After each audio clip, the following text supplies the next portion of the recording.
I am thrilled to have one of my favorite people to talk to. Obviously, he's been on the show many times before. Keith Knight. He is the managing editor at the Libertarian Institute. He's also the host of the Don't Tread on Anyone podcast. In my opinion, one of the absolute best and brightest voices in the liberty movement today. How are you, Keith?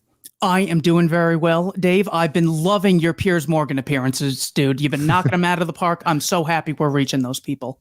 Well, thank you very much. It's it's always good. It's always good to get in front of a new audience. And Piers Morgan has been very kind to me. I do think there are far too many people on those panels, but I do enjoy doing them, and so that has been a lot of fun. Anyway, so we, as I mentioned, I had Scott Horton on the show recently, and we had mentioned that the Libertarian Institute, which of course was Scott Horton's creation, along with a few other really great people like Will Grigg and Sheldon Richman, they have their annual fundraiser going on right now. Of course, this is the institute that is produced Enough Already and Fool's Errand, has Scott Horton's new book, Provoked, coming out, which I'm so excited for everybody to read, because I don't know if you've got an advanced copy, but it's just incredible. I'm sure you have.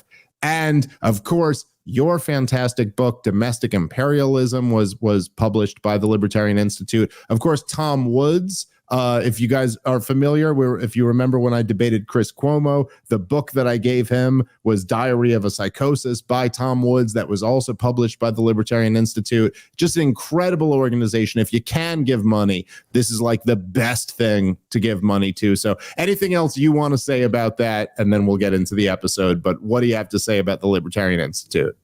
Anyone who makes a donation can get any of those books as a gift. My book, Domestic Imperialism, is also one that you can get there. But I love Tom's book. It is full of tons of empirical evidence, principled arguments, and Cuomo's best argument was just to call you Legion of Skank like 6 times. He goes, if I get it in a 7th, maybe this will really take Smith down.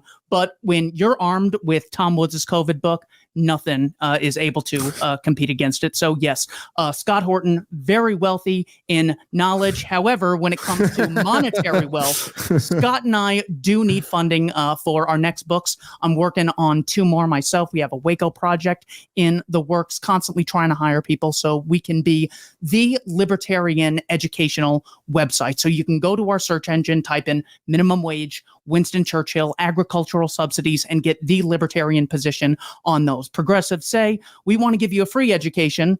By that, they mean tens of thousands of dollars a year, or they'll property tax you and then give you a complete shit education. We actually want to provide a free monetary cost education at libertarianinstitute.org/donate. Please go there to help us out. Hey, you all, it's fundraising time again at the Libertarian Institute. We try not to do this to you too often, but business is business after all. I got a great group of guys and a gal at the Institute, and I got to pay them. So just go to libertarianinstitute.org/donate to pick your price and help out. We've got some great kickbacks too, books and shirts. Great ones. That's libertarianinstitute.org/donate. And thank you all very much.